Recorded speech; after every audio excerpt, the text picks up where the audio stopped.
오늘은 세 번째 미스터리 장소야. 빠르게 시작하도록 하지. 난 겁이 음습으로 알지? 첫 번째, 펜실베니아 주립교도소. 20세기 초 조셉 슬릭 윌리 클라보는 펜실베니아 동부 주립교도소에 수감되었어. 클라보는 1927년 미국 펜실베니아주 필라델피아 출신으로 그의 집안은 매우 가난했고 어린 시절부터 범죄의 길로 빠져들었지. 마약 밀매와 강도 등 온갖 범죄를 저지르다가 1953년 미 연방 범죄 수사국 FBI에 체포되어 높은 형량을 받고 연방 수용소에 수감되었다가 1961년 펜실베니아 동부 주립교도소로 이송되었어. 그는 감옥 안에서도 온갖 악행과 범죄를 저질렀지. 그러던 어느 날, 클라보는 자신이 수감된 방 안에서 갑작스러운 죽음을 맞이했어. 클라보의 갑작스러운 죽음에 교도소 측은 즉각 수사에 들어갔고, 클라보가 죽던 날 밤 클라보의 방으로 외부 침입 흔적이나 교도소 내에서의 소동은 전혀 없었다고 해. 다만 클라보는 누군가에 의해 목이 졸린 자국이 있었는데, 교도소 특성상 아무도 없이 혼자 잠을 자고 있었을 클라보에게 몰래 다가가 목을 조른다는 게 있을 수가 없는 일이라는 건 다들 잘 알 거야. 그리고 사건은 그렇게 조용히 덮이게 돼. 하지만 그날 이후 죄수들 사이에서 이상한 소문이 돌기 시작했어. 교도소 벽을 타고 돌아다니는 형체를 보았다고 하거나 잠을 청하려 들 때 차가운 손이 자신을 만지는 걸 느꼈다는 거야. 교도소 측은 대수롭지 않게 치부했고 현재까지 그의 죽음의 이유는 밝혀지지 않았어.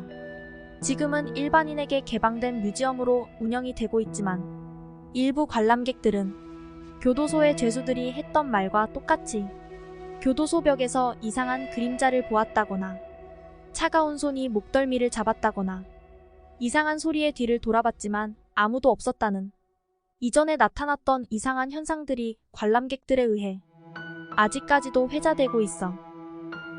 두 번째, 바베이도스의 움직이는 관. 19세기 초 카리브해의 섬나라인 바베이도스. 그곳 오이스틴스에 있는 크라이스트 교회 묘지의 지하 납골당에서는 아무도 건드린 적 없는 관이 스스로 움직이는 사건이 발생했어.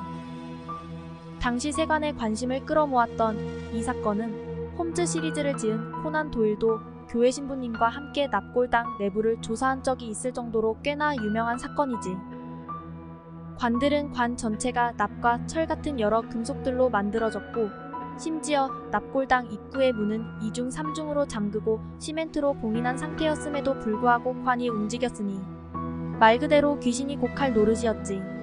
지하 납골당의 주인은 18세기 토머스 체이스라는 영국 귀족의 소유였어. 기록에 따르면 토머스는 노예들을 동물처럼 취급했고 그 섬의 원주민에게도 똑같이 악행을 일삼았다고 해. 그래서인지 영국으로부터 귀환 명령을 받지 못하고 결국 나중에 후손으로부터 옮겨질 것이라 믿고 바베이도스 섬 크라이스트 교회에 가족묘를 만들어야 했지. 원래 지하 납골당은 1724년에 제임스 엘리엇이라는 사람을 위해 처음 지어졌지만 제임스는 거기 묻히지 않았고 1800년대 초에 토머스 가족의 소유가 되었어. 가족들이 하나 둘씩 세상을 떠날 때마다 이 크고 무거운 관은 밀봉이 된 상태로 납골당으로 옮겨졌고 1812년 8월 9일 토머스도 결국 최후를 맞이하지. 그의 죽음에 있어서는 여전히 말들이 많아.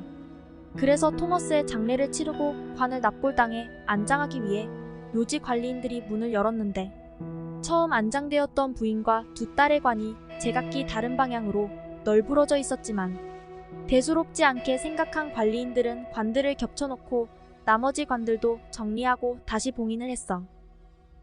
납골당은 그리 크지 않은 탓에 관들을 겹쳐놓을 수밖에 없었고 다음날 이른 새벽 섬의 원주민 중 한 명이 납골당 내부에서 이상한 소리와 빛이 새어나오는 걸 보았다는 소문이 들려오기 시작했어. 관리인들은 그 소문을 듣고 급하게 납골당의 문을 열었는데 놀랍게도 분명히 바로 전날 자신들이 겹쳐놓았던 관들이 흩어져 있었고 토머스 딸의 관은 90도 직각으로 꼿꼿이 서 있는 기괴한 광경이 펼쳐져 있었다고 해. 그 후 1816년 토머스의 친척 역시 납골당에 안장되기 위해 납골당 문을 열었을 때는 아무런 현상도 일어나지 않고 관들은 그저 평온한 모습 그대로를 유지하고 있었다고 해. 하지만 토머스의 친척을 안장하고 52일 후 1819년 또 다른 친척이 세상을 떠났고 토머스 가족묘에 안장하기 위해 문을 다시 열었을 때 이번에도 똑같이 관들이 전부 널브러져 있었고 1807년 가장 처음 안치된 부인의 관은 부서져서 부인의 두개골이 입구 쪽을 향하도록 누워 있었다는 거야.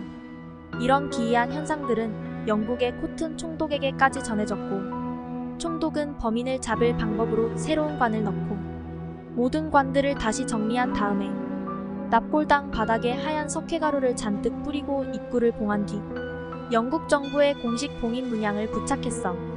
이듬해인 1820년 4월 코튼 총독은 납골당을 확인하기 위해 영국 총독부와 토마스 오더슨 신부님과 함께 납골당 문을 열었는데 이번에도 어김없이 관들은 여기저기 흩어져 있고 더 놀라운 건 관들이 이리저리 움직였음에도 코튼 본인 스스로 붙인 봉인과 바닥의 석회가루가 모두 그대로였다는 점이야.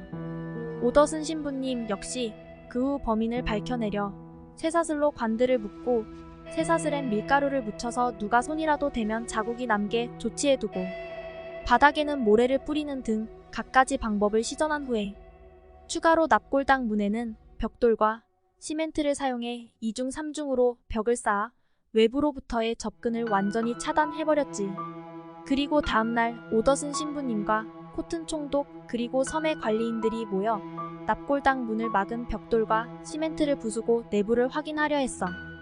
그런데 어째서인지 정작 납골당의 문은 장정 여럿이 달려들어도 열리지 않았고 결국 공구를 사용한 끝에 간신히 납골당의 문을 열고 보니 토마스의 관이 납골당 문 안쪽에 기대어 세워져 있어서 열리지 않았던 거야. 더 기가 찬 건 쇠사슬로 묶어놨던 관들이 다시 여기저기 흩어져 있었고 관 안의 시신들 또한 관 밖으로 나와 바닥에 놔뒹굴고 있었다고 해. 짐작했겠지만 전날 바닥에 뿌린 모래와 쇠사슬에 발라놓은 밀가루엔 아무런 흔적이 남아있지 않았지. 결국 코튼 총독은 1820년 납골당의 관들을 전부 영국으로 옮기기로 했고 신기하게도 관들을 옮긴 후로 그곳에선 어떠한 이상현상도 일어나지 않았다고 해. 사건은 여전히 영구미제로 남아있고 현재 이 납골당은 텅 빈 채로 남아있고 지금은 관광객들과 심령학자 등이 찾아오는 명소로 자리 잡고 있어. 마지막으로 오늘의 교훈. 착하게 살자.